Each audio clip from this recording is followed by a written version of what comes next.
back to that room, the basement. And it's this mic too, this mic no, you know, it knows Still a bust a play real quick. Still a hit a lit real quick. Still a bust a play real quick. Still a hit a lit real quick. Still a bust a play real quick.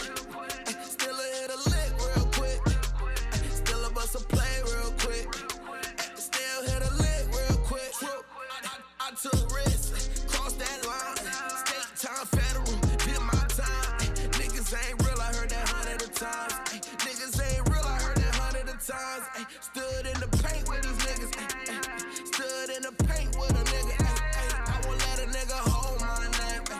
I won't let a nigga play with the game. Every day a new fit. I've been switching up designers. Make sure the plug pay. Quick sell to my mama. Got the lawyer on call. They don't like to see you ball. I know the top real lonely, but it's crowded at the bottom. I've been dealing with a lot. Finger on the Glock. Please hold it down. I know it's hard to stick around. Tables always gon' turn when you put in all the work. I'll pay for it. I don't need a nigga favor. Still a bust a play real quick. Still a hit a lit real quick. Still a bust a play real quick. Still a hit a lit real quick.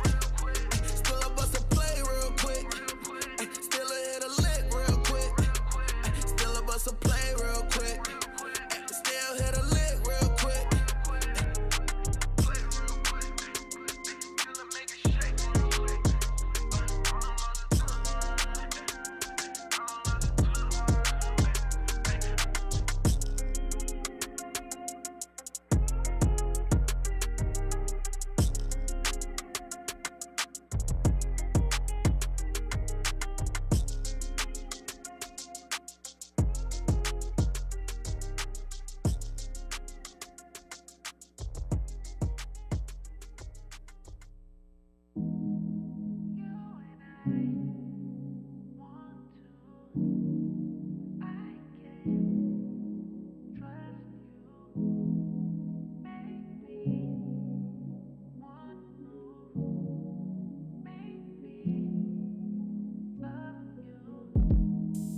We've been at this way too long, what's the point?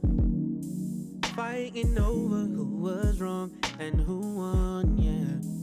Baby, I can tell we ain't doing well for ourselves.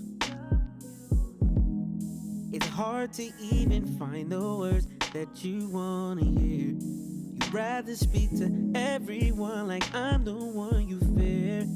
We both know this can't be worth it. It's that serpent. Yeah. Better that we doing this now. No more playing around lately. Reflect on the time that we had. Learn and grow from the path. Maybe we could stay friends. We don't just have to pretend. But girl, I hope you really understand. Let's make this perfect. Fixing it all with one bite. I have to do this for me. No, just like the serpent, showing us what real life's like. Let's take this moment to leave. Yeah.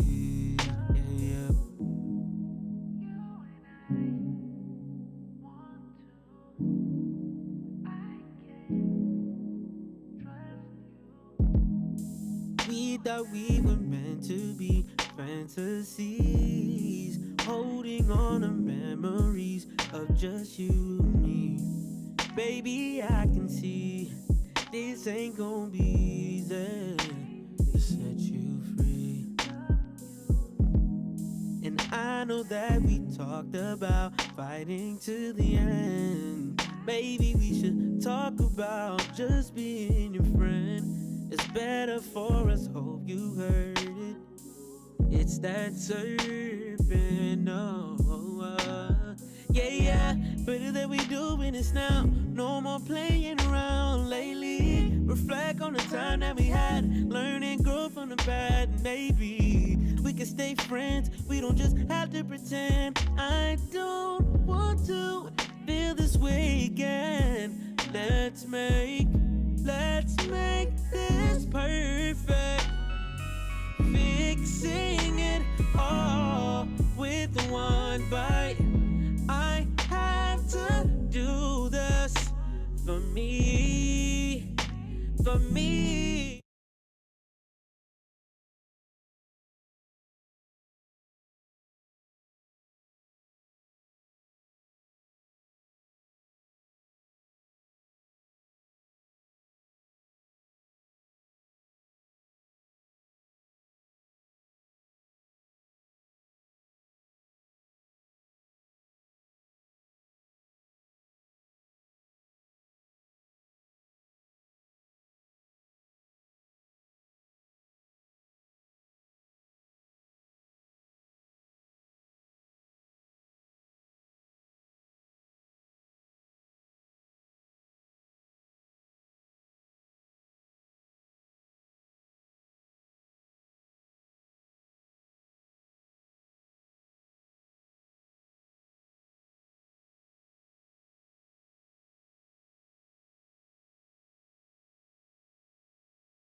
every word has a meaning and it means something. Okay. That's what I would like to hear him do. He's got a good voice.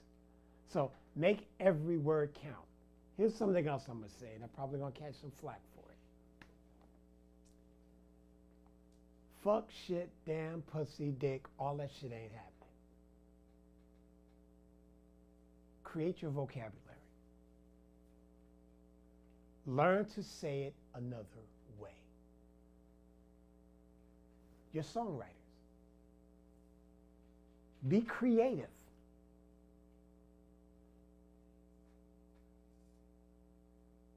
I cuss with the best of them. But what I'm saying is, if you're writing a song, be creative. I don't have to say, excuse me, ladies. I don't have to say pussy.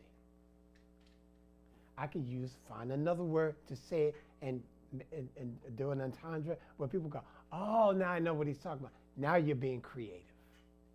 And they're more in tune now. They're like listening more now. They're listening. And now they're deciphering like, damn, what does he mean by that? Guys, get creative. Stop being so blatant. It's not that necessary. The sexy woman is the one that you imagine what's underneath the dress. Excuse me, ladies, sorry. I don't mean to be disrespectful. Valid. But I'm speaking from a man's point of view. Very valid. It's the anticipation. So writers, get more creative with your pen. Please. Please. Because when it's blatant like that, okay, here we go, another one. But when I see somebody really creative and I'm like, ooh, now that makes me think. Also, you're big rappers, the double entendres, the things that they say, you have to think about what they're saying. Then you go, oh, okay, ooh, what did that mean to you? It means different things to different people. Now people are talking about what you're talking about. Get creative, guys. That means you got to take time to hone your craft. He's got something. I like his voice. I really like his voice. Wish him the best. And when he gets out, hang with a different crowd. All right? Thank you. All right.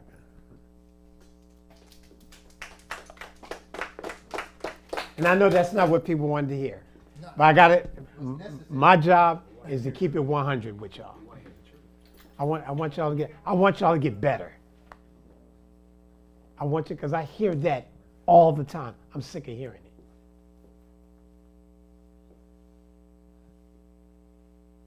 But when I hear something that's creative and people are saying things and they ain't got to cuss, but they're saying it another way, that makes you go, oh, they put some thought in it.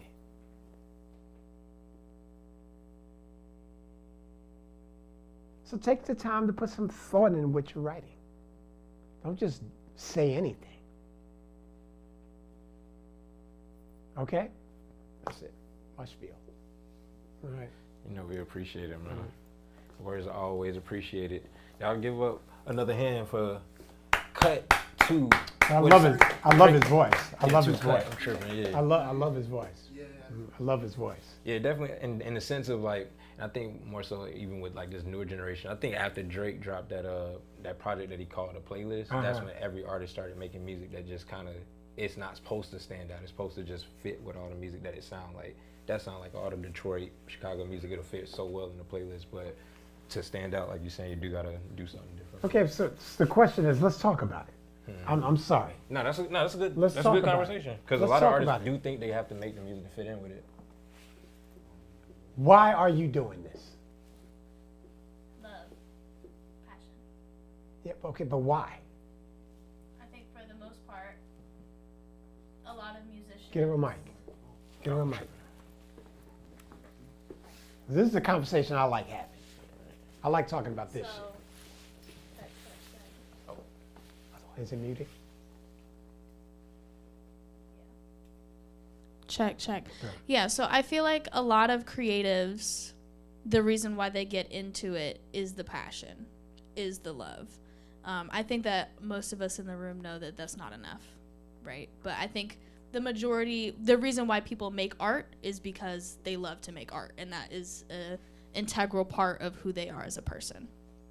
Okay, I'm with that. This young man here.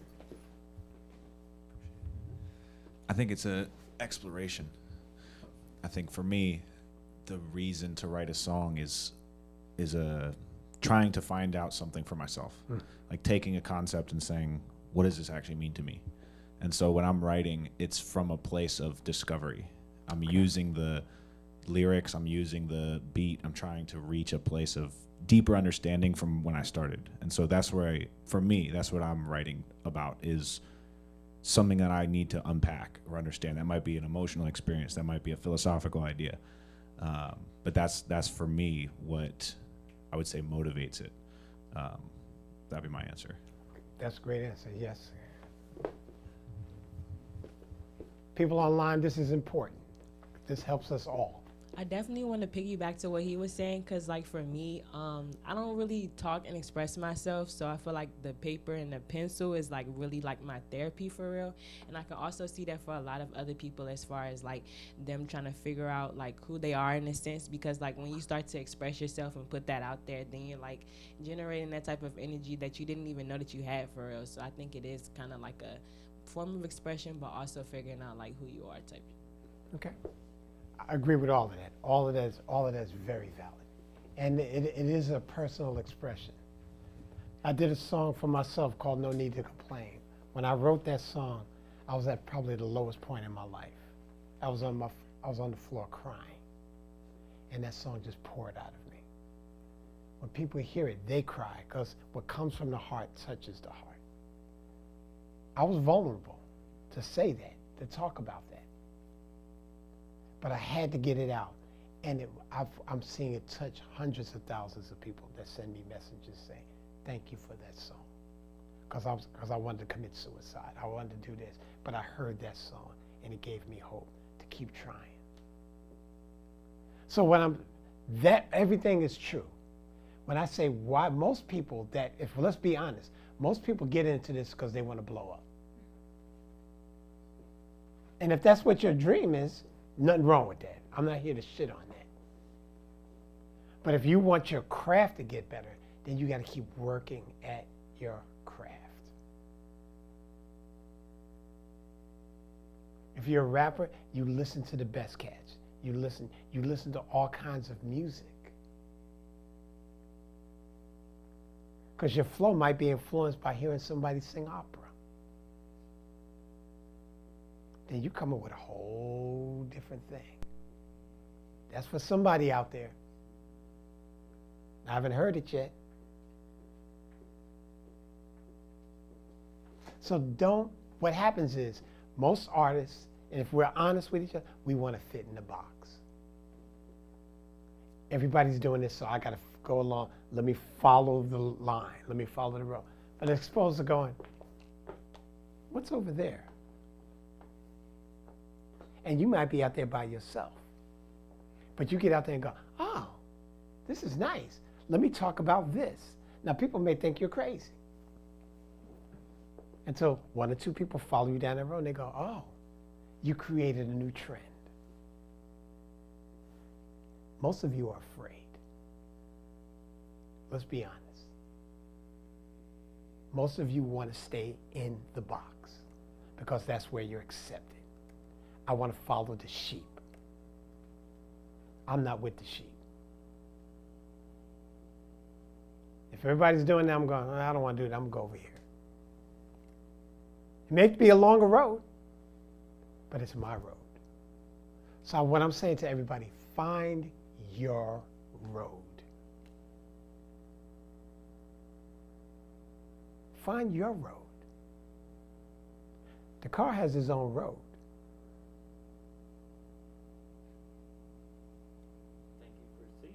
Cain has his own road.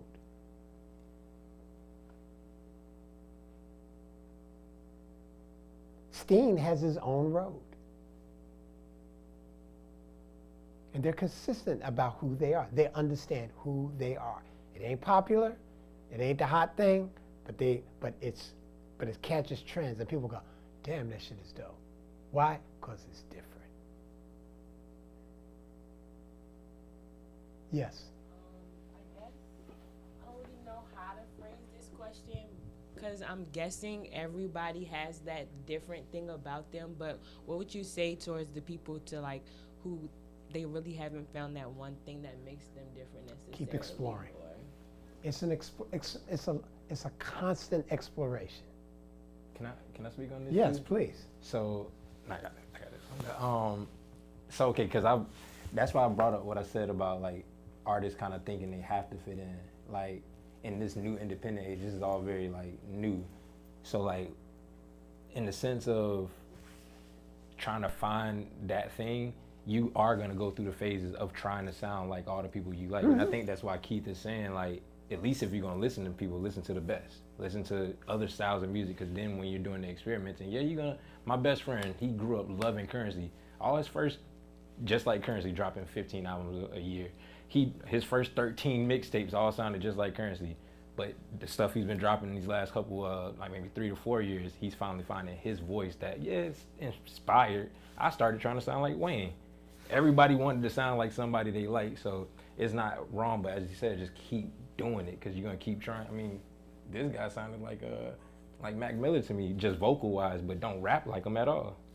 That's okay too. You see what I'm saying? So just keep exploring, man, because I'm still exploring too. We're all influenced. All of us. Me too. We're all influenced. All of us.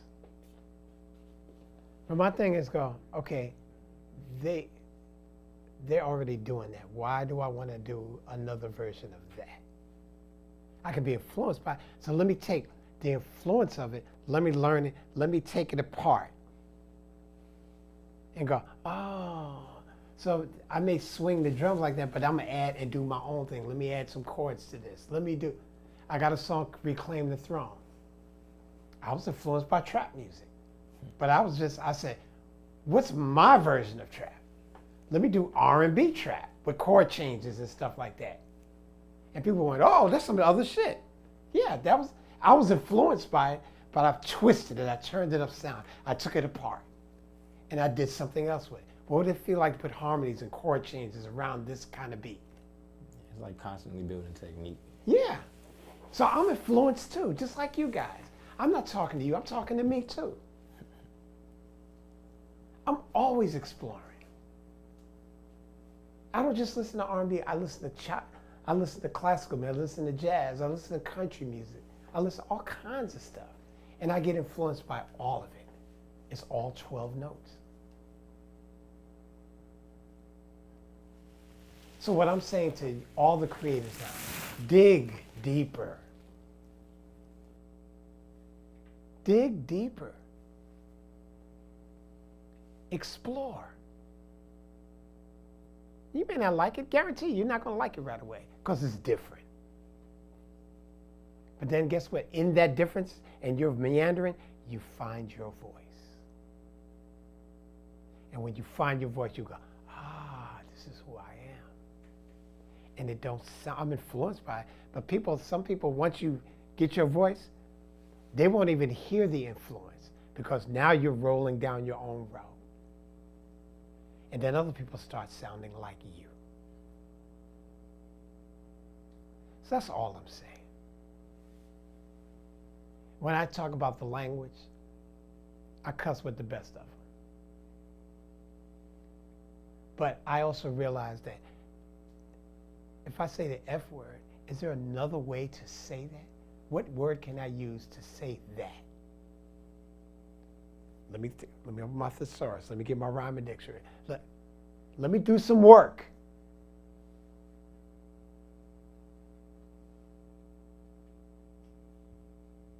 Let me do some work. I think Dakar has something to say too, Huh? Dakar? Yeah. Sorry, man. I think the thing that really helped me go down my own path as far as my art is the decision to approach hip-hop and the decision to improve myself were the same decision. So naturally, while approaching my music and how people perceive it, I was self-analytical, and the only way to really gauge how other people can see your stuff is by stepping outside the box. So otherwise, you naturally fall into a rhythm that everybody else in the industry has fallen into. Yeah. And when we talk about the matrix, I usually get the word for pain, but everybody, they want to put us all in the box. You're a Republican, you're a Democrat. You're a this or you're a that. Or you're a this or you're a that. And I'm going, I'm Keith. Keith has a lot of different things about him. Let's talk about that. Ari's, she's different. Her background, what you came up with and what you dealt with. Talk about that. Because you'd be surprised, millions of people have gone through what you've gone through. And you're going to touch those hearts. She's speaking to me because I went through the same thing. My brother here, whatever you've gone through, your experience, talk about it.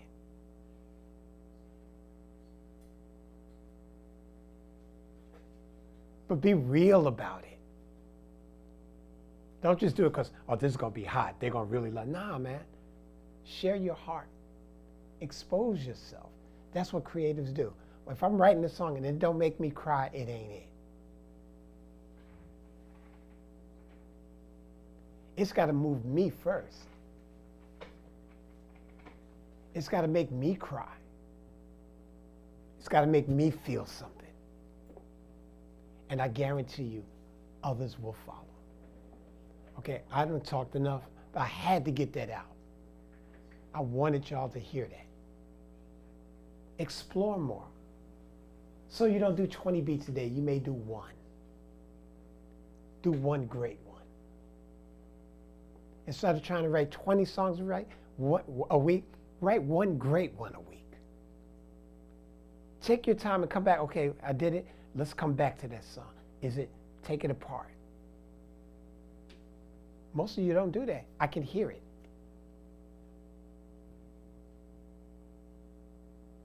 But the great songs, when you think of the great, great songs, how long did it take you? I've been writing this song for 2 years. I've been working on this song for a month and a half. You can tell.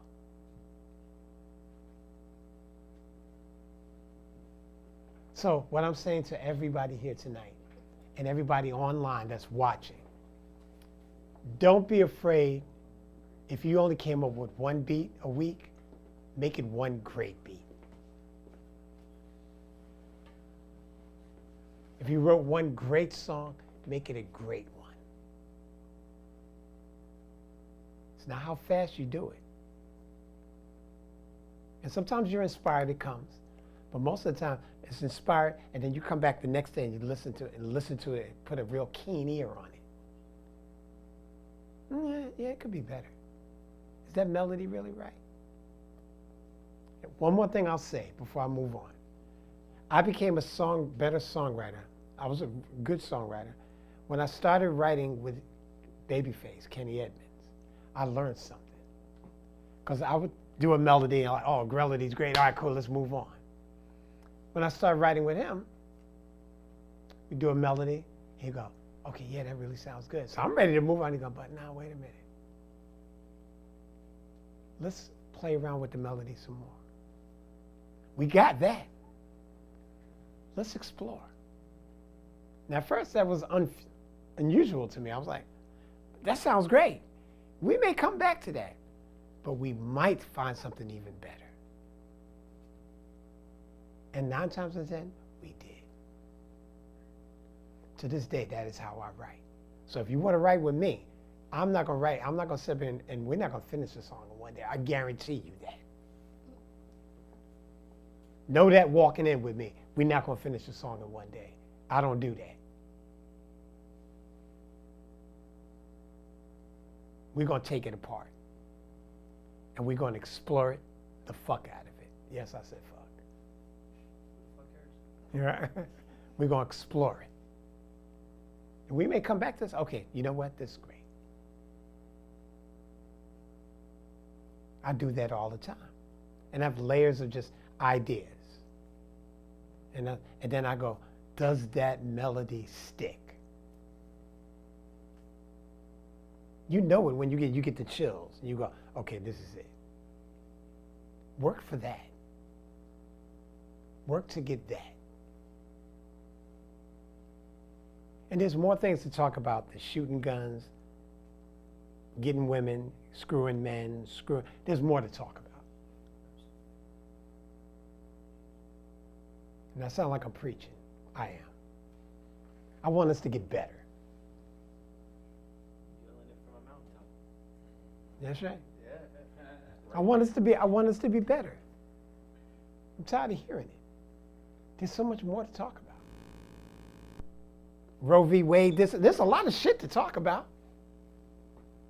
How come y'all ain't talking about it?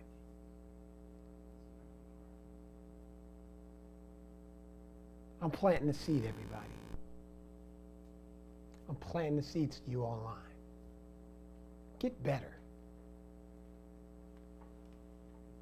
Talk more about what you're going, how big your is, and how good.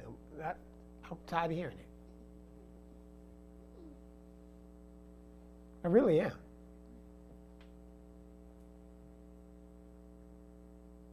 That's why I love Steam. Because Steam talks about his shit. He talks about his depression. He talks about what he's going through. And he's getting better and better and better and better. He's free.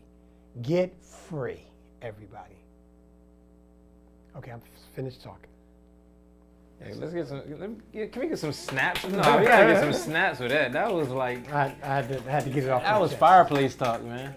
Yeah, that's. I mean, truth being told, that is all facts. Shout out to the vulnerability in the room. Everybody kind of speaking on, like why y'all do it. It is an exploration of yourself. I think Dakar made that point. Like, if you are chasing the music, I think it's the same exact route as being an independent business owner, being an artist, being a person that's just trying to grow better in life. It's all the exact same thing. You're gonna face all the challenges that make you get tougher.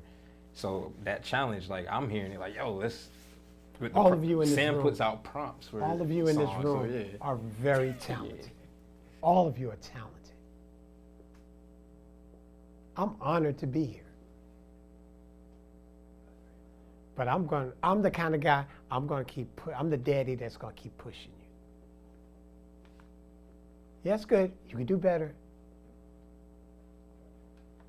You can do better. Because I do that to myself. So do that to yourself. Okay? Sorry. Okay. Never apologize, brother. We appreciate it. I mean, with that said, I just gave him a shout out, but we got next up Sam Terrell with a song called Premonitions. Yeah.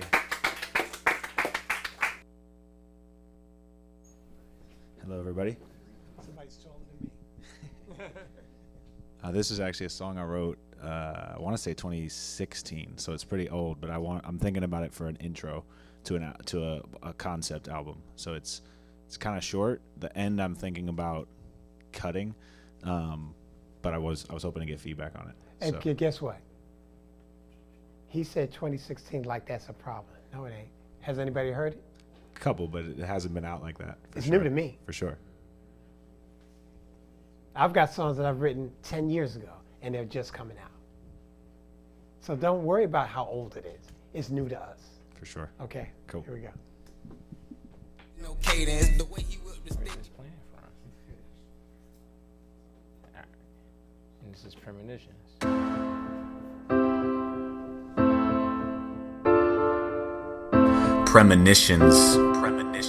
Premonitions that I'm gonna lose it all. Rise all the way to the top just so I can fall.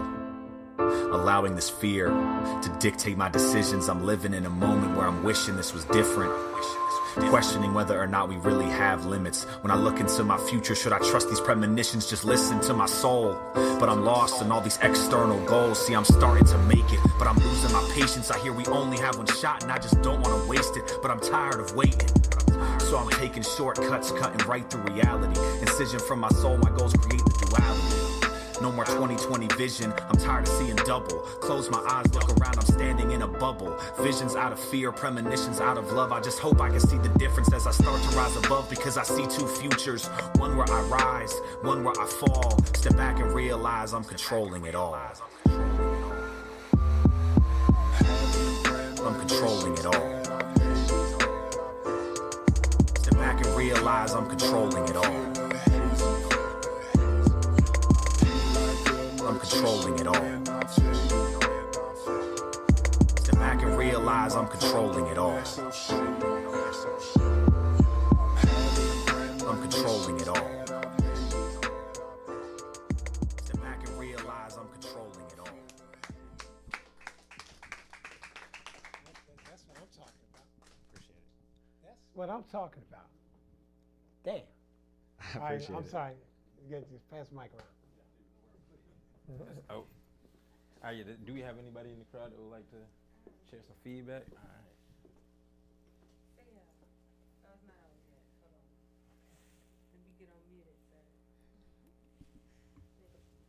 Sam, sir, using some weird pockets that felt so good that are so unnatural.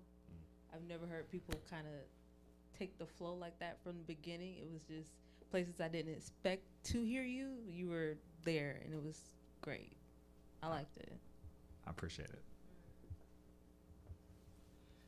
The lyricism, bro. You saw into your future, and you saw what you were about to go through, and you transposed that into music. That is beautiful.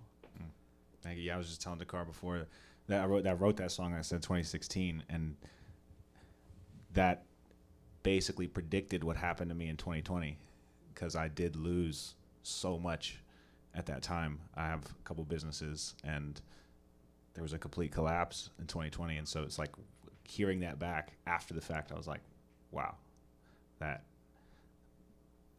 just crazy how that manifested that way. I definitely want to speak on like their delivery. Like I definitely loved it. Like it was definitely different. Like it's just like a cool, chill vibe to it. And I feel like I definitely like felt the emotion and like how you were speaking on like what you were going through and stuff like that. So I definitely loved it. Dope. I'm curious if anybody has any thoughts on the ending, like that after the last line where it kind of repeats and there's that kind of chorus. I'm thinking about cutting that. No. And just dropping. No, No. you like that? No. Okay. Yeah. No, don't cut it. Okay. Here's some technical things when you go to mix. I know it's not mixed or anything else. The 808 and everything else is when it hits. So you're gonna have to do some side chain compression with that vocal because that vocal's got to be up front, right? So every time that, if you notice, every time the 808 kit hits, the vocal takes a step back, right? Because it's overloading. So you're gonna have to do some side chain compression where when the vocal speaks, the kick kicks back. The vocal's the main, I always say it's the star of the show. That's because what you're talking about, we want to hear what you're talking about. Damn your 808 kick. Gotcha. I always say, fuck your snare drum. You know, that's what I tell people. So those are the things I want to hear.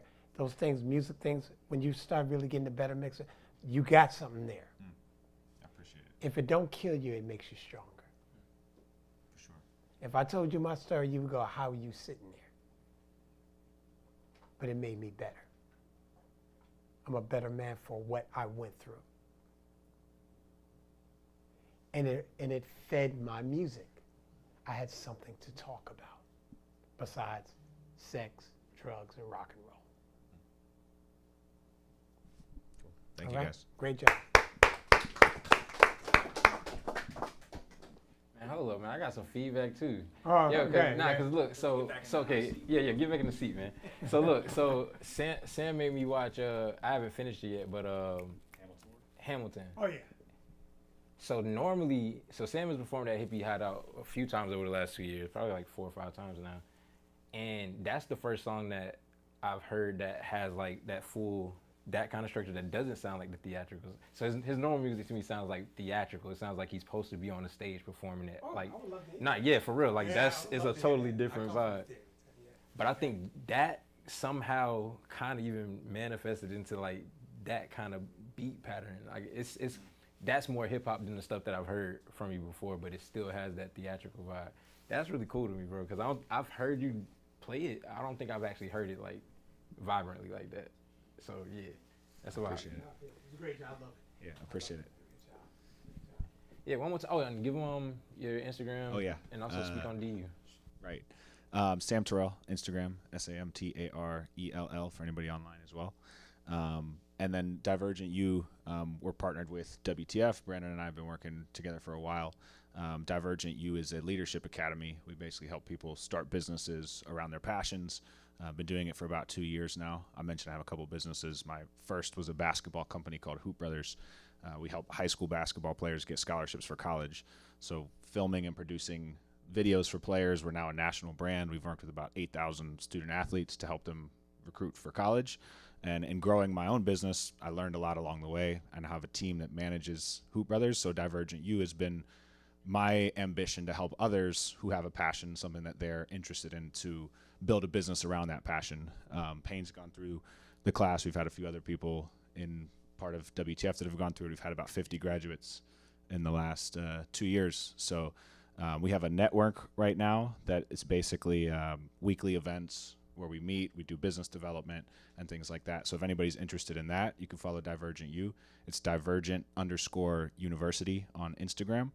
We have a lot of content that we put out about business development, personal development, and a lot of cool leaders that are doing a lot of really cool things. So definitely check out Divergent U as well. So thank you, guys. Yeah, one more time for Sam Terrell, yeah. That was good. Yeah, I said in one of your things that the thing was really, really good. Very informative. Very informative. So next up, I mean, we do have a Nadia Sabe in the building, and I don't believe we have the song, but go ahead and airdrop that right quick. But y'all give her a hand as she comes up here, y'all. We can all.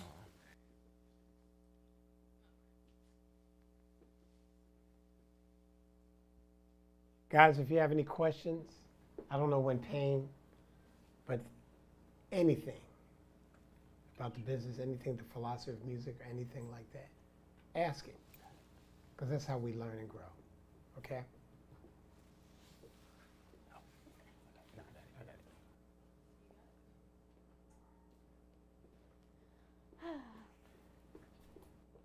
Hello.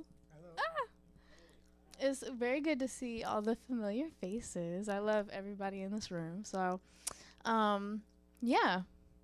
Artistically, I go by Nadia Sabe. My name is Ari, though. That's what most of you guys know me as. The song that's going to be played tonight was written by Throne Kid. And I did what I do best, and that was a vessel for his vision. So I'm just doing some top lining here. This is just a demo, but I'm excited to see what you guys think. I love me some Throne Kid. Right. All right, the song is Patience.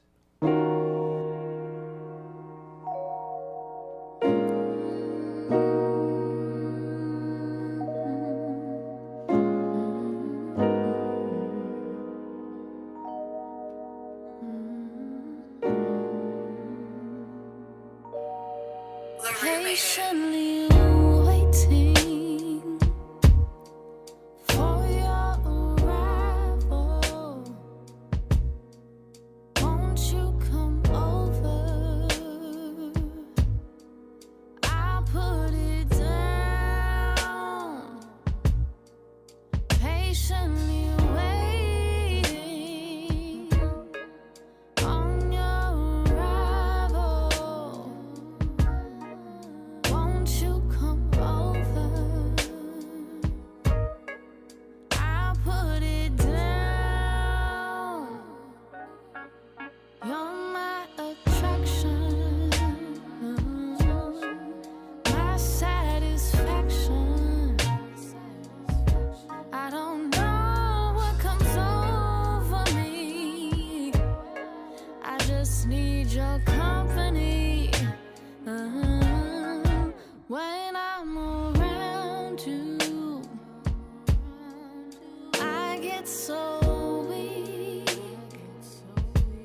can't find the right words to say. I can hardly speak. Patiently waiting for your arrival. Won't you come over? I'll put it down. Patiently waiting for your arrival. Won't you come over? I'll put it down. Don't hold back now. You're the reason I act out. Fulfill your fantasies and put your hands on me. Driving you crazy as long as you take me on. Is that true? What you do with no clothes? I mean, dreaming about taking you home.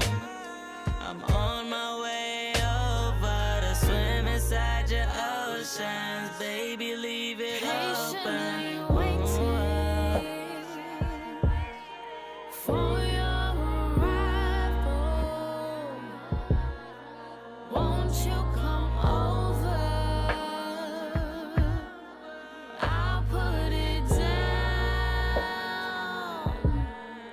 Patiently waiting for your arrival. Won't you come over?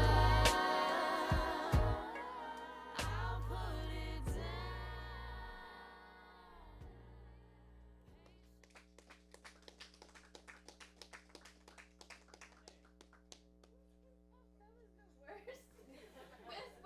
All right, so we got any feedback from the audience? Hey, Katrina. I felt some stuff, okay? I make you feel so, at first, I thought I was going to cry. I thought it was going to be like a sad song. And then I was like, oh, this is something like, you get down to, you feel me? And I was like, but I like it. And, I dance. So when I hear a song and it inspires me, like this song makes me want to make some type of choreo. Like Pole class. Yes. Let's. It's getting sexy and like in the best way. So that shit was good. Thank you. Yeah. Thank you.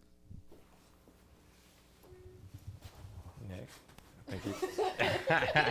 Okay, so I heard the song in the car, but like with the speakers, like I can actually like hear the background vocals and like the ambiance of the song.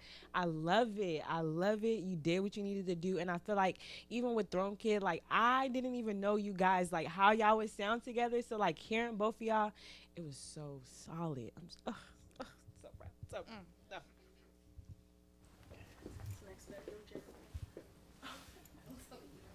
The lyrics coupled with how you delivered it, I've never heard something so sensual yet so inspiring at the same time. It's like showing your love for someone and knowing that they have to go through something hard or something difficult, but pushing them right through that, and you'll be there on the other end. That's Basically, an that's what I was interesting getting take. from the vibe.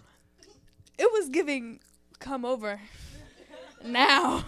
I mean, that's. But no, shout out to Throne can Kid see it because from the that's lyrics. all of his, like, that was Throne Kid. Like I said, I was just a vessel for the vision. So That's what I props picked up. Props to my bro. Absolutely. You're talented as fuck. Thanks. Shit. That was amazing. Like, just your vocals, everything about that. I felt it. Like, from the moment you came in, I feel like you set a whole ambiance to the room. So that was amazing. Thank you. Okay. That was a lesson in what I was just talking about. There was not one curse. There was sexual overtones, but it wasn't blatant. It made you think. And it put you in a vibe. And she didn't rush the words. Patiently waiting I'll put it down. You can remember it. She took her time. And then Throne Kid came in, and he was just as patient. Well done. Thanks. Woo! Well done. Yeah, I don't know when that's gonna come out. It's definitely gonna go through some changes. I love Throne Kid. He's a great mixing engineer, great artist. Shout out to him and BMS and the whole family over there. Personally, if you would like to follow me, you can follow me at Nadia Sabe Official. You can also follow my company page, Darren Defy. We will be having a launch party on October 28th. So if you don't plan to come already, definitely come on by. There's going to be food, drinks, costume parties, raffles. I'll be giving away a website, an EPK, a full course, hours of consulting. I know our sponsors are also going to be throwing some stuff into the goodie bags and into the raffles. I know InnerSpace is going to be in the building. They're one of our amazing sponsors. Shout out to you guys. Yeah, it's going to be a fun night. It's a big night, a big moment for me. I'll be performing there along with a couple of, in my opinion, the best independent artists in this city. And there's also going to be a mystery performance section where I'm going to be calling folks out. So if you do come prepared, because there's going to be opportunity and love to share all around. So, yeah, thank you, guys. All right. Bring the car as always. Huh? Bring the car as always. So that's a perfect example of what I just talked. Thank you for sharing that. Because I didn't know that was coming. Nothing sounds like that. And that's R&B music. So if somebody's saying R&B is dead, no, it ain't. It's just people are hiding. Everybody's just chasing what they think is high, as opposed to doing what they feel. And now they went down that road. Now everybody go, oh, that's open over there? We can do that? Yeah, you can do that. You been could did that. But you was too busy chasing what you thought the success was. That was success for them. Find your success. And it makes fun. It may take a while, but find it. Keep digging. Great job, Ari. Thank you. Great job, Throne Kid. I don't know if you're watching. I love you, dude. Yeah. Use the other one. It's good? Okay, cool. On that, what Payne was saying about the performative aspect, I've had this idea of, you've seen the workshop that I did with the framework.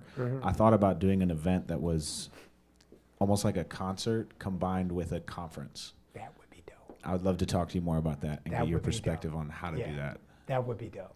That would be, put it to music. Well, it would be like a track and then a framework and then a track and then a framework. And so it would be like this, the songs would carry the story, and then the principles that I would be sharing more of like the intellectual business development and personal development, stuff like that. So it would carry it would go along together. So I'd love to talk to you more about that and get your perspective. How old are you, mind me asking? 29. Okay. You're too young. There was a thing that I came up on. There was a thing called Schoolhouse Rock. I remember that. Schoolhouse Rock. Yeah. They talked about the government and this, that, but they put it to song. And as a child, we were able to know what the government, what a bill was. I'm a bill, I'm just only a bill, and I live up on a Capitol Hill. That, I still remember it from a kid. So that, people, you're teaching that, but to put it to music and put it to song, it engraves in people even deeper. So I love the idea. Let's talk about it. For sure. All right. Cool. One more time for Nadia Sabe. Great job, Nadia. And we do have it. So next up, we have Titan BP. All right, let's do it. She said, get over. Me? Danny, look at you like.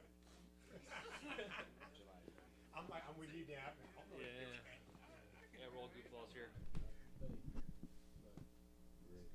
Ready? All right. How are we all doing, guys? Good. All right. All right. So, as y'all know, I'm Ty VP. I'm an intern here, and I do cool guitar things sometimes. Yeah. This one song is just kind of like something I actually wrote like I think last night. Not last night, like last evening, whatever. Same material. And it's like I think it's like a minute long sort of thing. I just like was listening to a lot of like, grunge and sort of dark, depressing stuff, and I thought, oh. And I just kind of got into a thing of like writing something cool again. I just came up with this riff, and I was like, I gotta record this right now, that kind of thing. And so I wrote a whole drum track, I wrote a whole bass track, and this is just sort of like a minute long like first impressions demo of just that. So it's a song called the working title right now is Writing in Mud, but it's gonna be changed for lyrical content, which we'll explain later. Writing in mud.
That's it. Sorry it's short, but that's kind of all I had room to record that day. So yeah, thanks.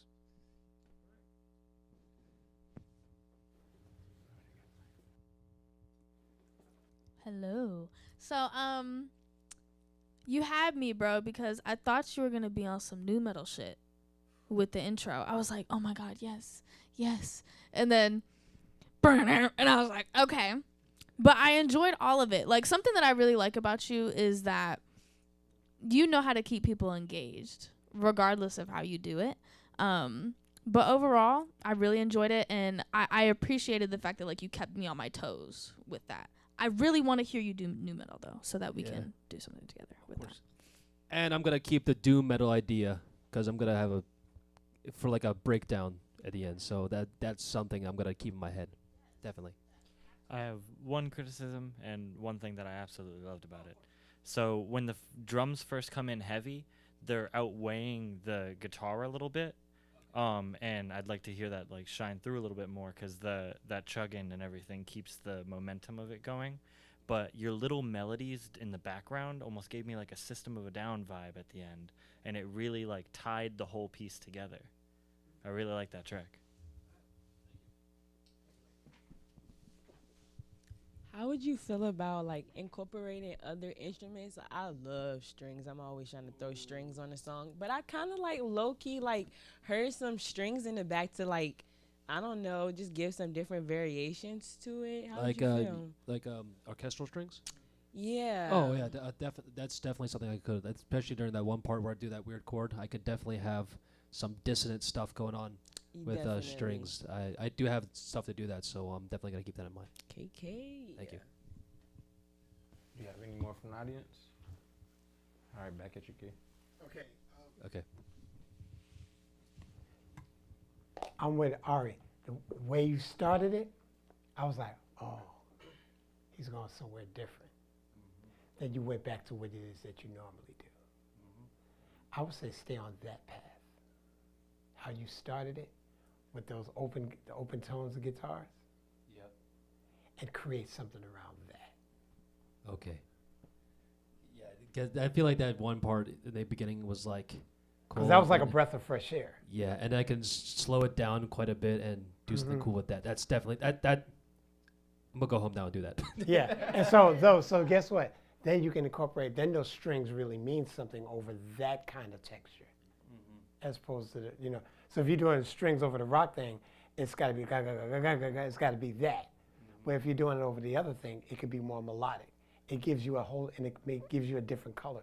Because listening to your music over the past year, that's what you do. That would stand you out. You're doing something different. Okay.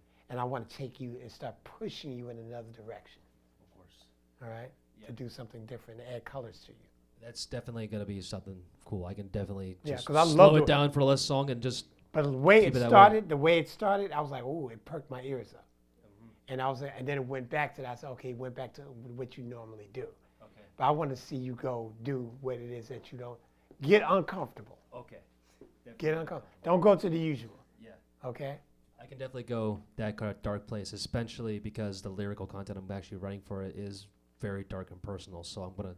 So over those open chords that in the beginning, you could really write something dark and personal over that. Oh yeah. But that's a juxtaposition because those chords, they were very bright. But to put a dark melody up, that would be nice. I would be interested in hearing what that would be like. Oh, of course. Thanks. All right. Great job. Good job. Thank you so much. And that's what we did. We're experimenting. We're experimenting. I love this shit. I love it. It's fun to me.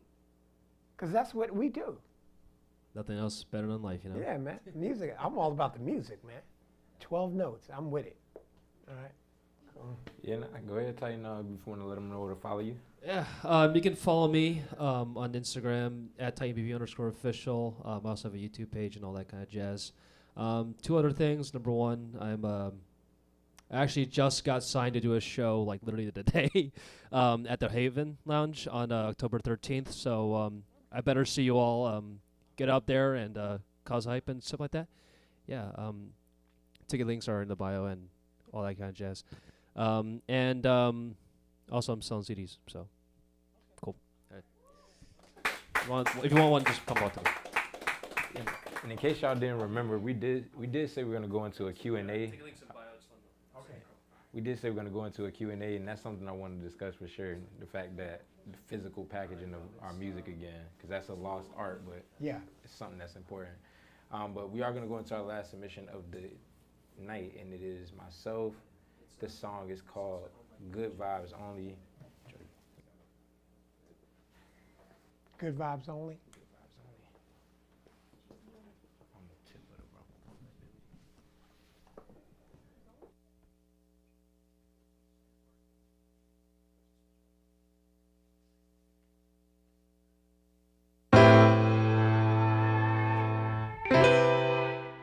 Dear pain, a letter to the struggles of my life.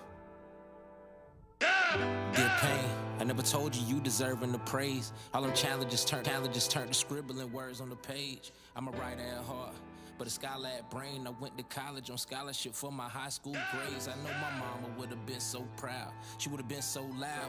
Shot him, that's my baby boy from the crowd. I probably shoot her a text like, Mom, can you keep it down? Hella well, you got these people in here looking around. I ain't ashamed though. We deserve to make a scene, no. Cried these 2 tears, now we rain like hurricanes, though. Now all I see is rainbows. That's how I overcame, no. Looking towards the sky, looking towards your eyes, looking for the times we used to have when I was yay high. I think it's crazy, I ain't get to say bye, but look how times change. Every morning I wake, I get to say hi. So hello sunshine, yeah, hello morning. What we say, hello good times. We done made it through the storm and hello sunshine, hello morning. What we say, hello good times. We done made it through the storm and Ain't it depressing? We see the bad times and not the blessings. Swear we take this shit for granted. Put your hands up if you feel me. Forget the fame, forget the cars, forget the clothes, forget about the money, forget about the hoes. Get stuck up in this moment in time. All I'm asking for is good vibes only. Good vibes only. Don't want no bad energy on me. Good vibes only. Don't want no bad energy on me. Get them off me, Lord, please get them off me. Crazy when I found myself, that's when a couple people lost me. Had me feeling MLK, had a couple people cross me. Had a lot of people doubt me when I set out for this odyssey. What I mean, a lot of fishes in the sea, but we don't know too much about the ocean. Shit get pretty deep. Life's ironic when you think about it. Longest thing we live and we still don't know a damn thing about it to the end. Hello sunshine, hello morning. What we say, hello good times. We done made it through the storm and make it through global warming. Make it through all these governors politicking and warring. Make it through all important lessons, ain't gotta force it. If it ain't positive, I don't endorse it. The best vibes provide adrenaline for my endorphins. My life is gorgeous. Ain't it depressing? We see the bad times and not the blessings. Swear we take this shit for granted. Put your hands up if you feel me. Forget the fame, forget the cars, forget the clothes, forget about the money, forget about the hoes. Get stuck up in this moment in time. All I'm asking for is good vibes only. Good vibes only. Don't want no bad energy on me. Good vibes only. Don't want no bad energy on me.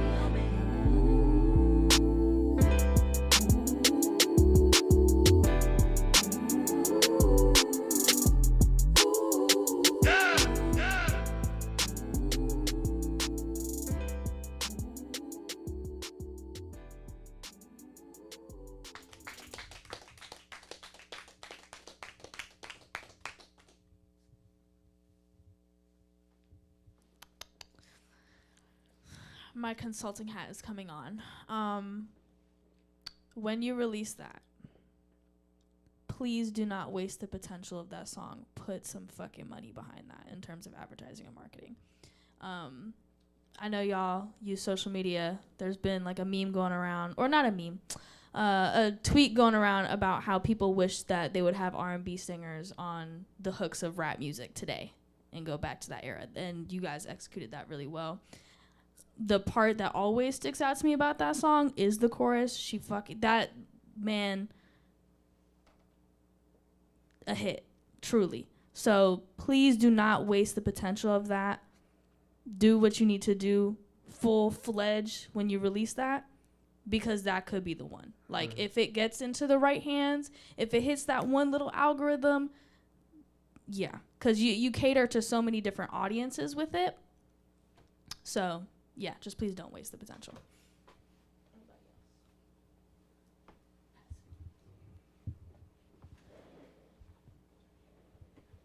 Y'all can hear me? All right, good. Yeah, I really like the vibe of that song that it had going for it. It was the type of thing that you could listen to. I don't know. I felt like that was a very relaxed, very peaceful song. It wasn't any negativity or anything like that. Mm-hmm. Obviously, it didn't contain any references to what'd you say, sex, drugs, and rock and roll. Right. Yeah. None of those. And I mean, those songs and stuff like that have their places, but it's good to have a song that's the type of song that me personally, I would be sitting in my room with the window open, maybe working on, I don't know, editing a video or something like that, and I'd have it playing in the background. It's a really present song, if that makes sense. Like, you're really in the moment, you're just sitting there relaxing, there ain't nothing going on, which nowadays is kind of, a blessing to not have anything over your head. So I agree with her. I think that if anything is gonna go anywhere, that song can go somewhere. So I definitely hope to see that go somewhere, if that makes any sense.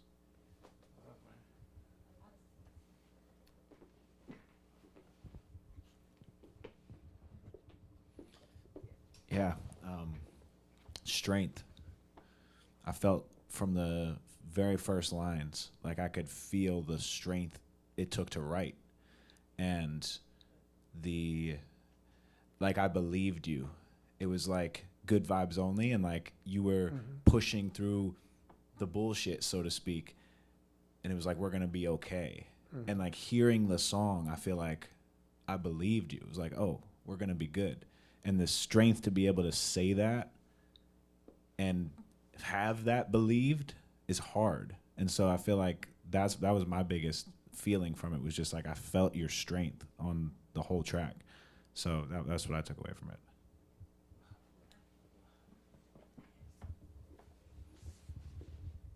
So I really love the song, and definitely when the beat came in, I was definitely like doing my little two-step a little bit. Okay, so just hear me out. I know you got it all recorded up and everything, but when I think it was like the end of your first verse, I kind of like heard you kind of like ad-lib singing a little bit. Would you be open to adding more singing ad-libs for yourself? Because I like the vocals that you were like giving on it. You kind of like did it towards the end too. But I mean, hey, it's another idea. Absolutely, always. It's okay. What you were saying with that, this is a song that's been getting written for a while too. That's like 2014 maybe when it was started. Who cares? And it's been recorded.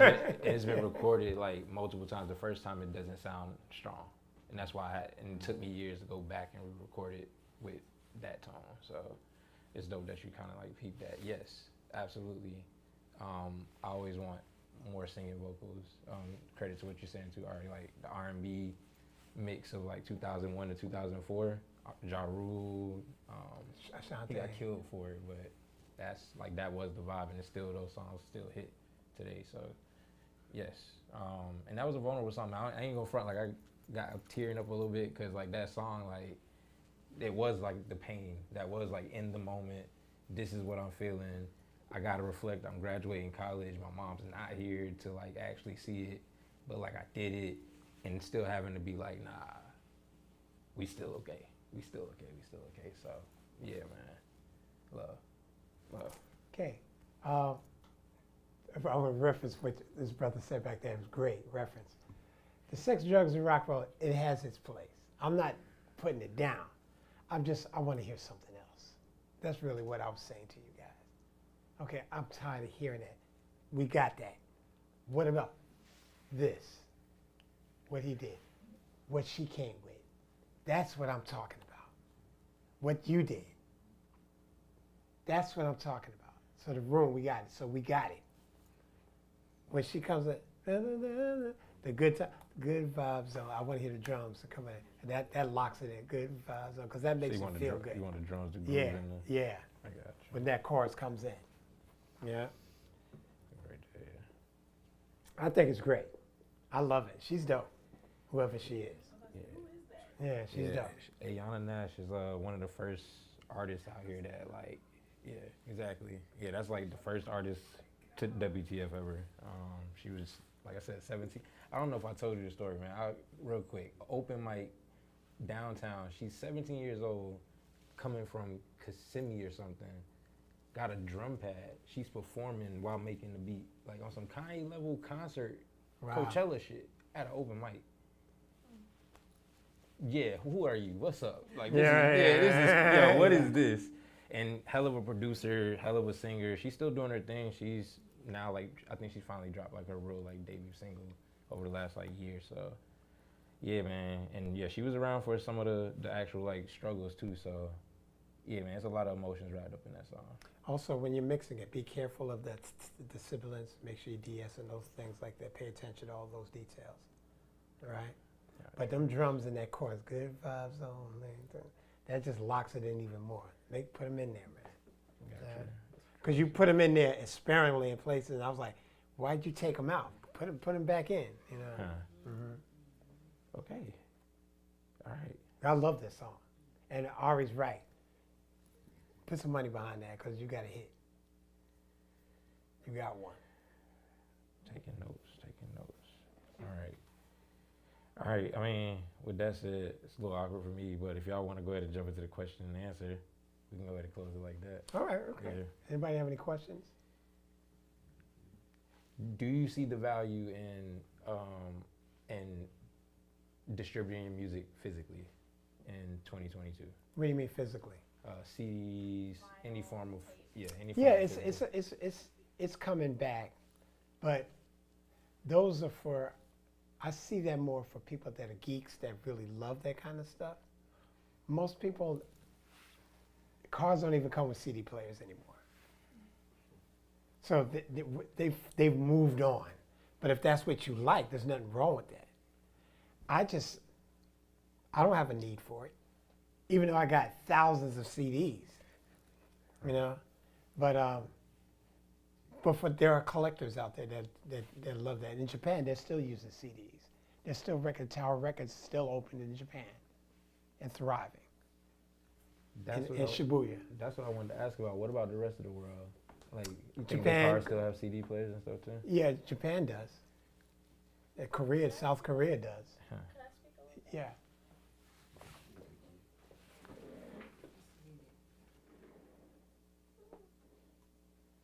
Yeah, I think when we think about global distribution, that's another thing that we have to think about when we're talking about physical music.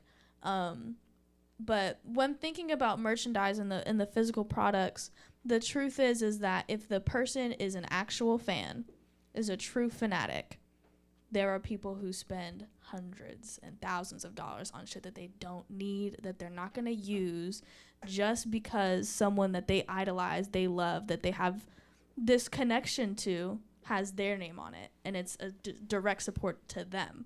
So I think less about what's another way I can distribute my music, and what is a product that is going to represent me, that I know my audience is going to enjoy. And I think we saw that with Kanye, right? He happened to distribute his music through that as well, but the concept of what it was also awesome to people. People love the fact that you could separate music through this little pod thing, and it was very Kanye, very easy. I think he's a really good example of executing that the right way.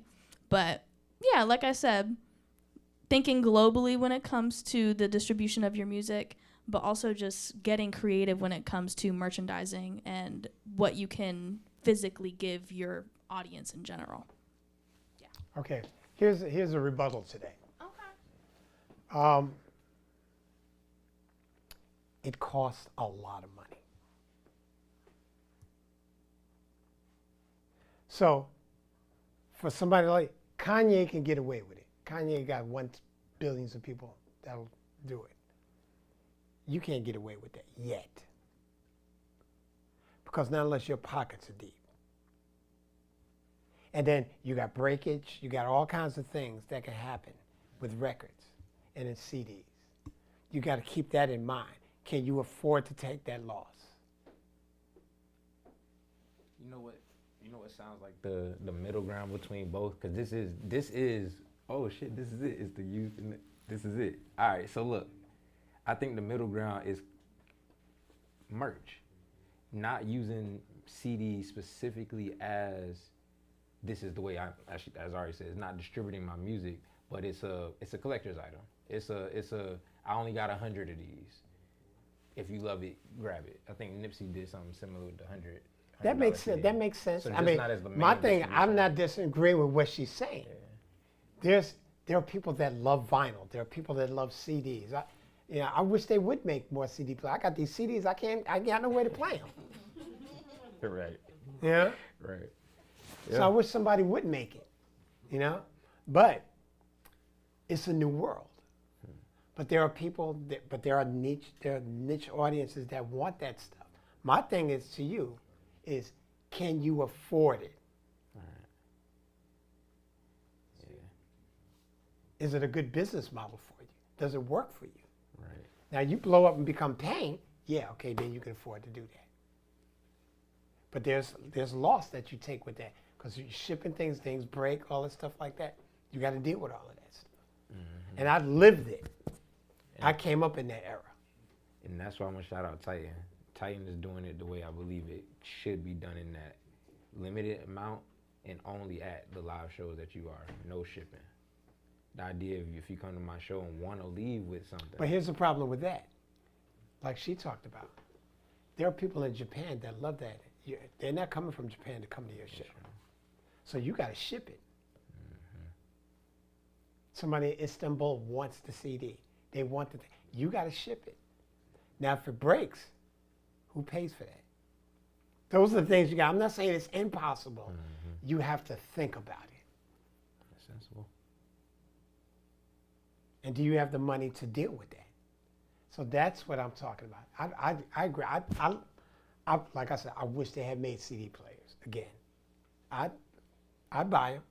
Right. Sound better. Yeah, they do. Sound better than the stream. Yeah.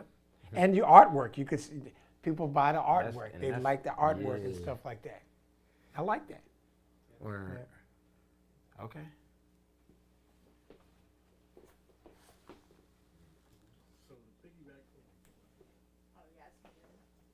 There's a little switch at the bottom. Here, look.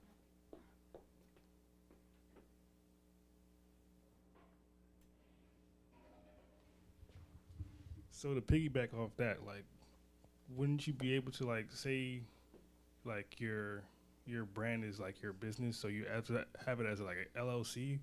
Wouldn't you be able to like have those like say mishaps that happen covered under your LLC, so that way you could have like, I guess like a contingency plan for some stuff like that? Yeah, you could do it, but there at the end of the day, if you're in Japan and you ordered a CD, and I get you the CD and it gets to you and it's broken, I either got to send you another CD or you want your money back. So those are the things. With the conglomerates, they can afford to do it. They have a thing called breakage. They have money set aside for breakage. What I'm saying, us as small guys, can we afford that? That's the question I have. I'm not saying it's impossible. The question is it a good business model at this stage of our careers? Now, when we become Kanye, we can afford to do that. That's all I'm saying. I'm not saying it's impossible. I think it's a great idea. I would love to see it. But they went down to this because the record companies changed it. Why? Because it was less. They spent millions and millions of dollars on breakage. So they changed the model. That's why they did it. And then you got to pay for it. So because now you got to go cut parts. After you master, then you got to cut parts, because you got to cut parts to make the CDs. You got to cut parts to do the vinyl. That's another ad. So that's why records were $24.99, because you had to pay for all those different stages. So these are the things that we got to think about. I lived through it. I was in it, you know, and I understood what it cost to put a record out.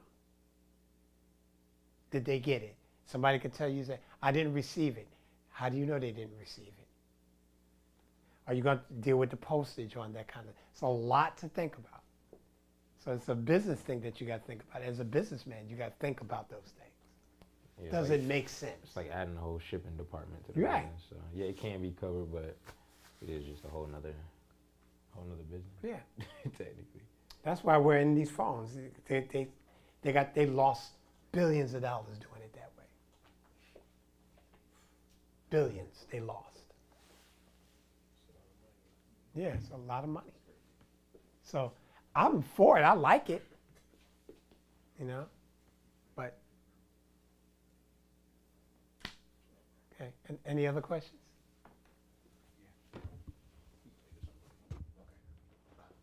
I'm curious.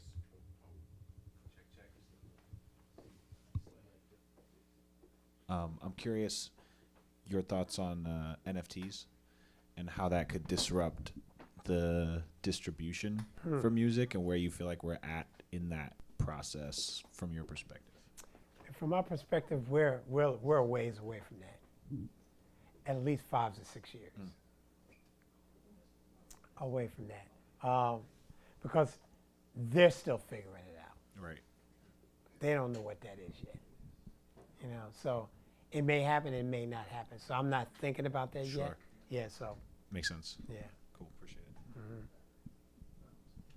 it. The brother back there. Where's that portable mic? Oh, okay.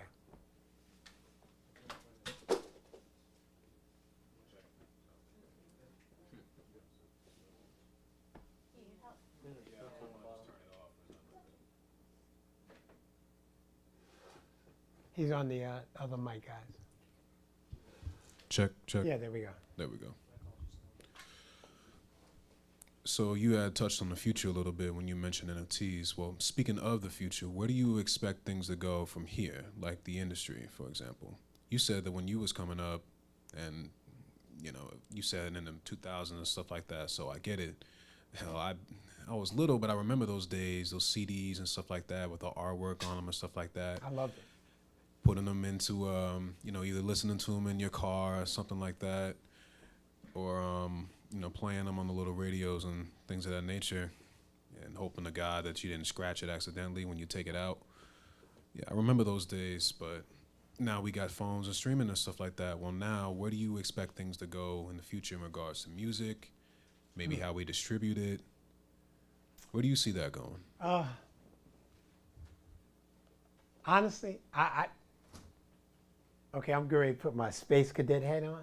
Space cadet. Yeah, my futuristic thing. That we'll be able to. These devices, we won't have them. We'll be able to think about, say, okay, we want like I don't know if what was that Steven Spielberg movie that Tom Cruise was in, and they had the virtual, you could look at stuff, and I can't think of the name of the movie. You're thinking cyberpunk technology. Yeah. Minority Report.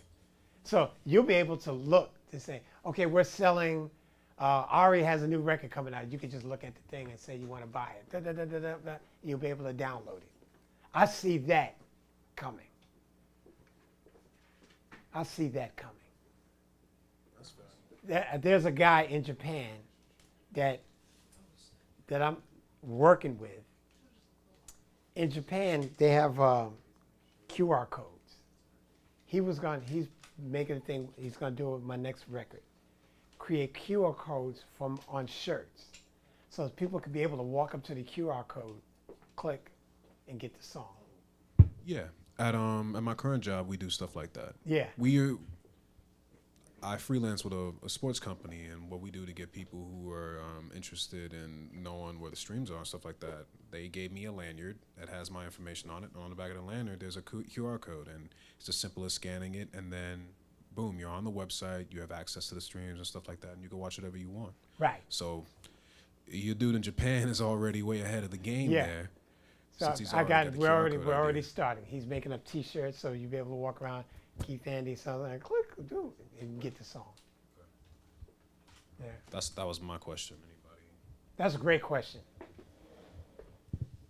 So I was at school today, and I was actually doing a shoot on the virtual reality set. How would you feel, or what are your thoughts on virtual reality concerts? Because I kind of like saw like some people doing that and stuff like that, but I feel like that low key might be like a thing that people might try to do for sure. I think it's the future. I think it would be interesting to see. Yeah. I'll throw some. I think that's definitely a wave. Definitely a wave of the future, because 2020 is what shook that. That's where the live streaming for Hippie, that became a thing, because at the point that the world says you can't go and perform live, artists are still gonna find a way to break the fuck out and perform. You know, at the end of the day, that was the wave. I mean, Chief Minosa currently does it. He does it every Monday. So I think the idea of like building virtual sets around that. Let me perform in the middle of a 3D green screen area, like same way with the music video. So I do think that's like a not even that far away wave, you know, because if they decide to lock us down again for any reason, you know, that is the thing. So and you can do virtual concerts. You can do you can be in Istanbul and be in concert virtually. Mm-hmm. You know, and people, the stadiums are rocking it. You know, I believe that's coming. Yeah, that's dope. Yeah. Yeah.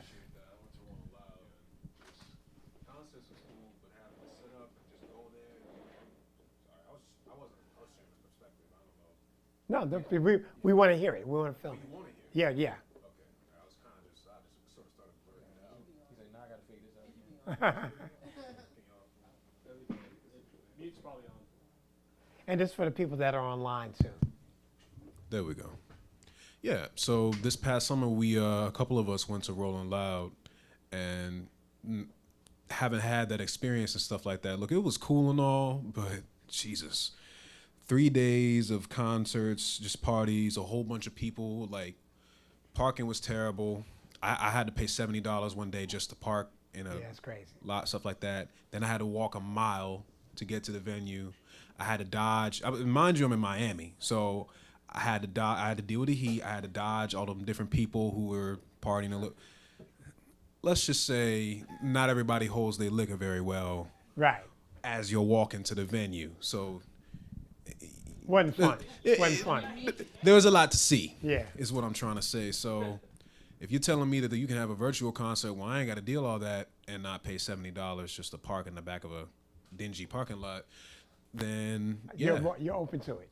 Hmm? You're open to it. Yeah. Mm-hmm. As long as everything is done just as well as a concert in terms of the Right. quality of the music, Right. I don't care. Right. So. Yeah. We got Sam over here with a question, and then we got Ari. Yeah, I was curious. You've seen a lot of artists that have succeeded at a high level, but you've probably seen a lot of artists that haven't. Mm-hmm. And I guess aside from the quality of the music, because obviously that's a baseline, what do you think are the primary actions that an artist takes that would lead to success? Good work habits, consistency, and keeping an open mind. Good work habits, that they're always working, they're always creating. Being consistent. And keeping an open mind. The ones that did that, they blew up. They succeeded. But the ones that they get a hit, then it's a popping bottles and hanging out and getting drunk and all that stuff, they're on their way out. So it's keeping that even after that first hit. That's when you really go. That's when it. That's when you turn it on. Makes sense. You get that hit. Drake hit, and he kept going. He never looked back. He just put his foot on the pedal, and he kept grinding. And he always just put out music. He just kept working. He didn't stop to smell the roses. He just kept working. You know, Prince. Let's go back. Michael Jackson. There's a reason why they're successful. Beyonce. There's a reason why they're successful. They work. It ain't about the glamour, it ain't about the cars, it ain't about the bottles. Because when you see, you don't see it, they're somewhere working.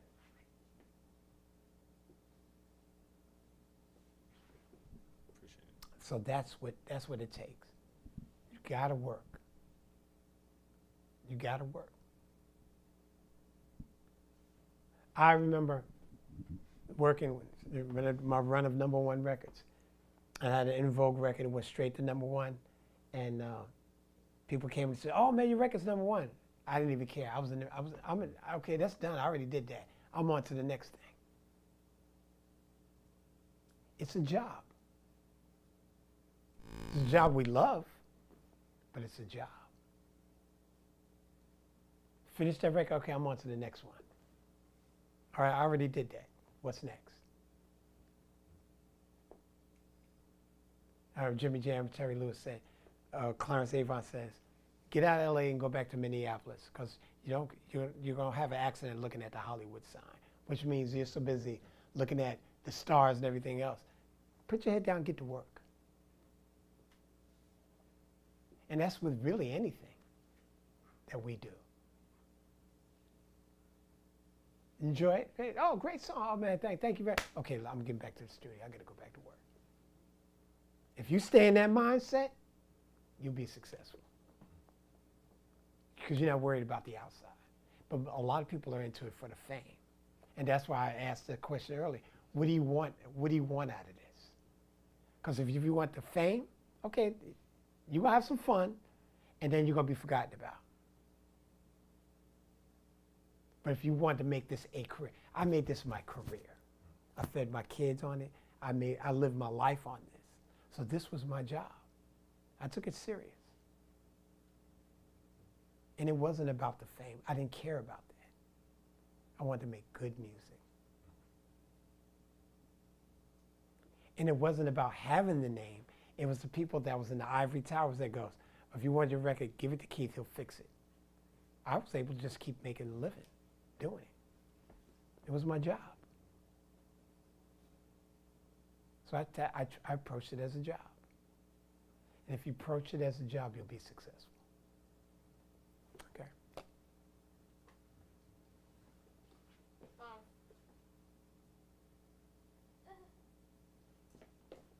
Just back on the metaverse virtual reality type thing, I want to put in everyone's minds like how creative that we can be in that space of the fact, especially when you get into the arenas where like you're hooked up to harnesses and shit. Man, you could be on any planet, any galaxy watching somebody perform. That shit is crazy. So in terms of Web3 and stuff, I think definitely just keep thinking about it and understand it, trying to understand as much as you can, because it definitely, like, virtual reality is the bridge of the gap to what you're talking about with us, like Neuralink type shit. You know what I'm saying? So it's definitely coming. So for the artists and people who want to like create worlds and stuff, like, get excited about that and get creative. So yeah. See, everybody has access. When I came up, you had to book a studio. There was no laptops. There was no Pro Tools. You had tape. A reel of tape costs $125 for a 24 track. That's just for 24 tracks. If I wanted to link machines together, that was 2 reels of tape. That's $250 in just tape, not including the half-inch tape the guy got put to print the mixer to go to mastering. So I'm spending $800 on tape. Then I go into the studio. The studio, the lockout rate for a studio, a good studio is $2,500 for a 12-hour lockout. The engineer is $100 an hour. That's what I had to do.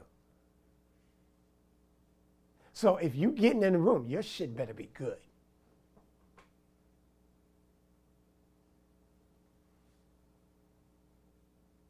Because I'm not going to, that's an investment to make one song.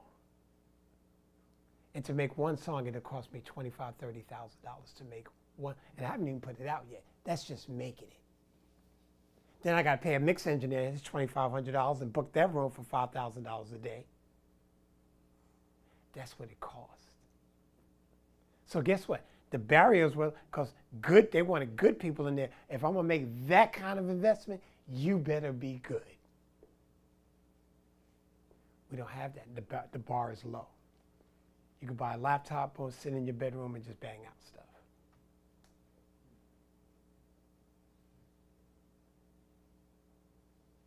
The barrier is low.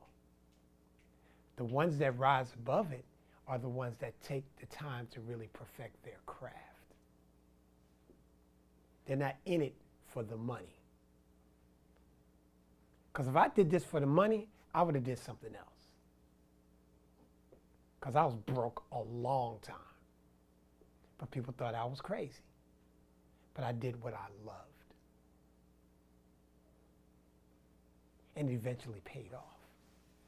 But I always say, I never worked a day in my life. I never had a job. Because this wasn't a job to me. It was my life. But I was serious about it.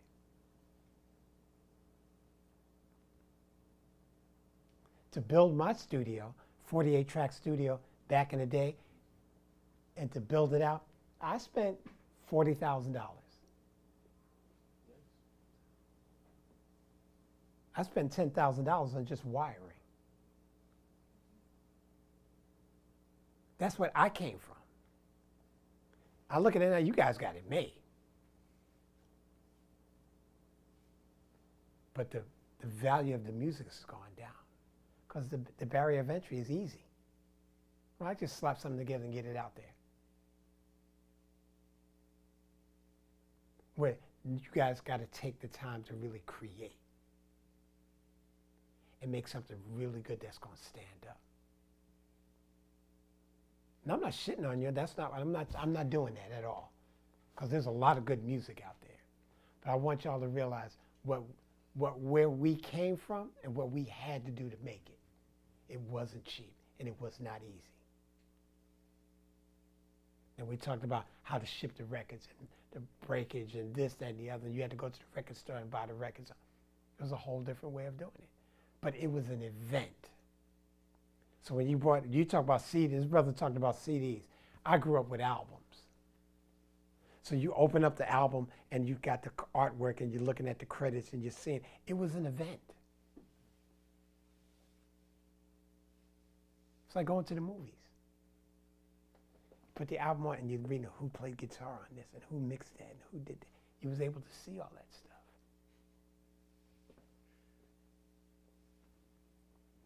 Now, little square, throw it up, it's out, boom. Nobody pays attention anymore. We got to get that love back. That's what I want. I love this shit. But I want everybody else to love that's doing it. Some people are doing it. James Ingram made he says something that nowadays we treat the music like a hoe. She's just a chick to get some money. We don't love her. Or him. I loved her.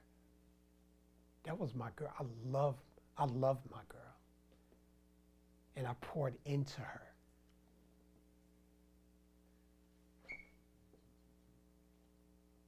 But now they're just doing it just so I can make some money, get paid, so I can go stunt. That's what you're about. Cool. I'm not judging it.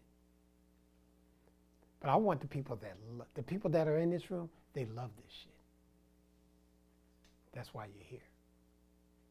Those are the people I want to rock with. And you could tell the people that love the music, what you played with Throwing Kid. Throwing Kid loves the music. That's what made me love him. What I got messing with him, he loves the music. You could tell the people that love it because they pour their heart into it. And you can tell the people that just doing it just to have something to do because they want to be on. That's cool too. That ain't my thing, but if that's your thing, that's cool. But I want people that love it.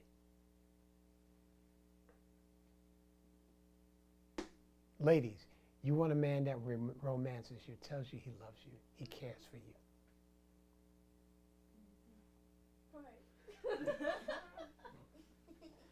Fellas, we need that too. We want a woman that says, baby, I love you, I got your back. I'm with you. Good, bad, or indifferent. I got you. That makes a dude get up and go harder. But if she's just there for the money, or if he's just there for some, you know, you'd be like, okay, this ain't happening. So that's how I equate it. The love for me. The music is a woman to me. I love her. She means the world to me. She's fed my families, got my kids through school, bought my houses. She's taken care of my life. That girl. So when I see somebody come in here and not respect her, I'm going to defend her because I love her.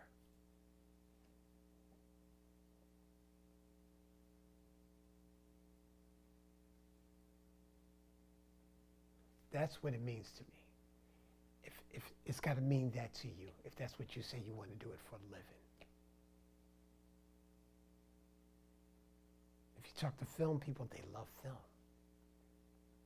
They're just as passionate. People that have books, writers, they're just as passionate. That's their love. Chefs cooking in the restaurants, they love food. They go to markets smelling the grapes and all that stuff. They love it. That's their love. We got to have that same love for it. It's not just about the money. And if you pour the love into it, we get rewarded.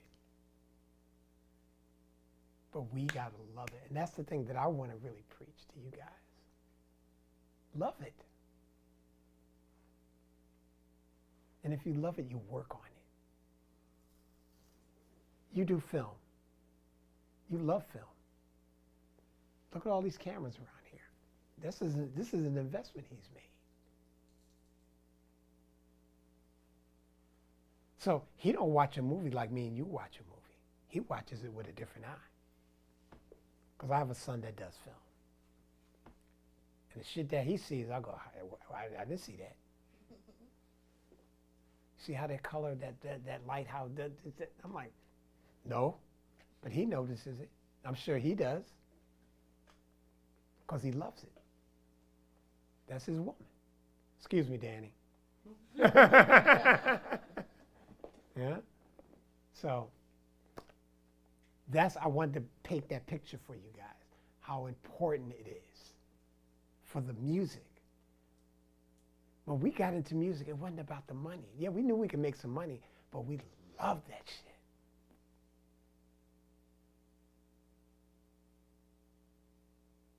We loved it. And I still do to this day. I love her. She means the world to me. Does she mean the world, or does he mean the world to you? And I'm going to leave it at that. Now somebody else has another question.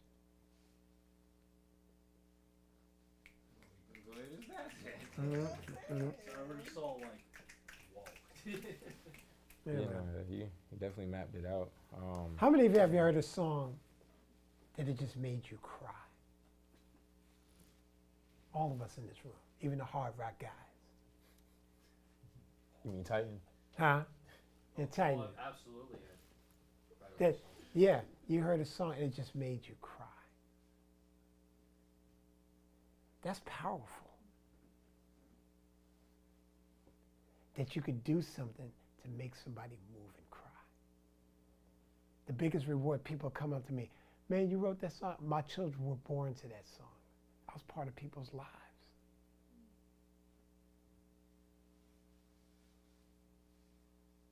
That's important to me. Not just the money. That's good. But I was part of people's life. People sing, I got married to your song. It's powerful to me. I still never get over that. But that gift was given to me. And I didn't abuse it. I put love into her. And she paid me back. She's still paying me back. But you got to put the work in.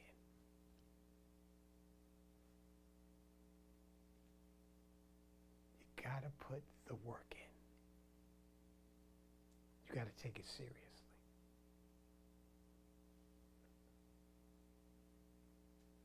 We understand that? So when you go into a writing session from now on, and somebody says, oh, just do it, that's good enough. No, then you know that's the wrong person to be in a room with. If you're really serious about your craft.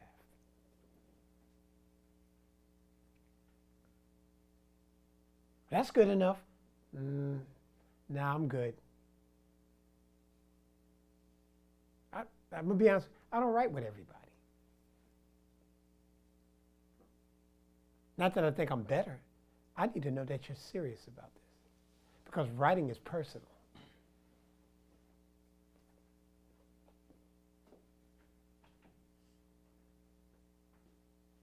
Are you serious about what you're doing here? Why would I spend that time with you? Because I'm going to bare my soul on this song. And I need to be able to trust you to bare my soul. Just like you got to bear yours. It's like having sex.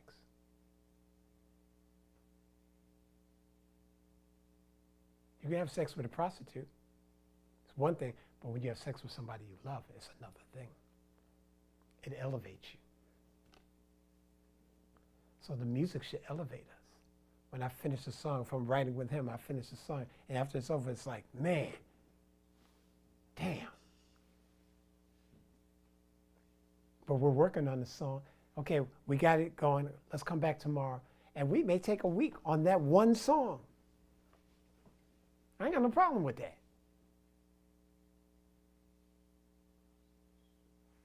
The process.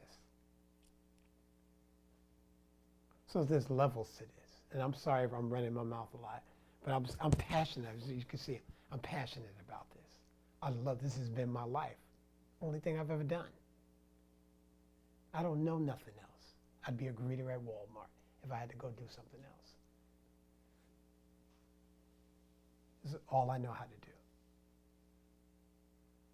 So I appreciate y'all coming out and listening to me talk and sharing music with each other, with all of. I love it. I can do this all day, every day. That's how much it means to me. I hope it means that much to you. Thank you.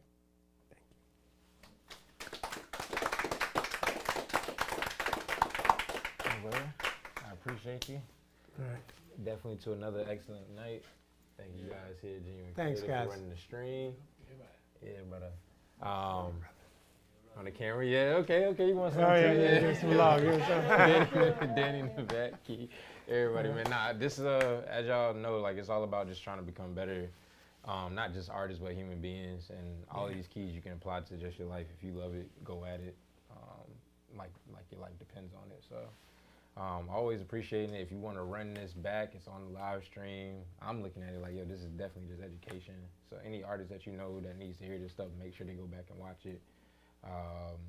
Otherwise, we'll put up the dates for the next one. We got plenty more coming outside of Hippie Lounge. We got Hippie Hideout as well. And yeah, just stay tuned with everything that's going on via Instagram and our personal lives. If you know us, talk to us. Also, if you know anybody that's looking for a studio, this place is beautiful. You know, book what's the InnerSpace? Yeah, book, got a great room. They got a lot of things, videos. They do a lot of different things. So you see people that need a need for that, you know, holler at them. Mm-hmm. All right, we got to support each other, guys.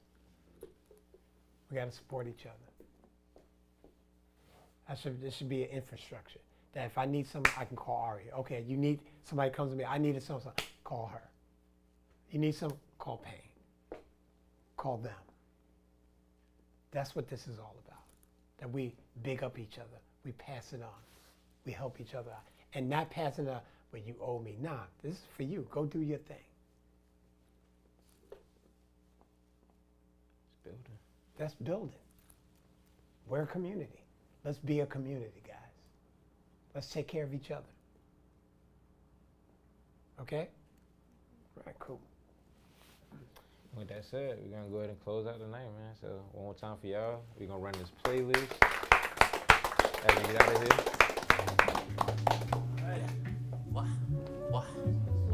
Oh, October 28th. Let's get to the love. My new single coming out.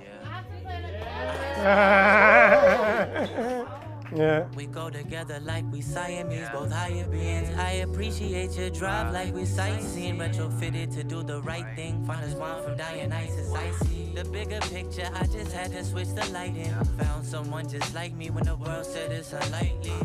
Keep it 100, you the one out of like 90. Nah, another Pisces in the sea that ain't excite me. I thank the Almighty for all that makes me lively. I pray you'll find me after this life and in my dreams. My soul personified with Cupid cause it's psyche. My siren in that's high key, low key, don't never get a chance to know me.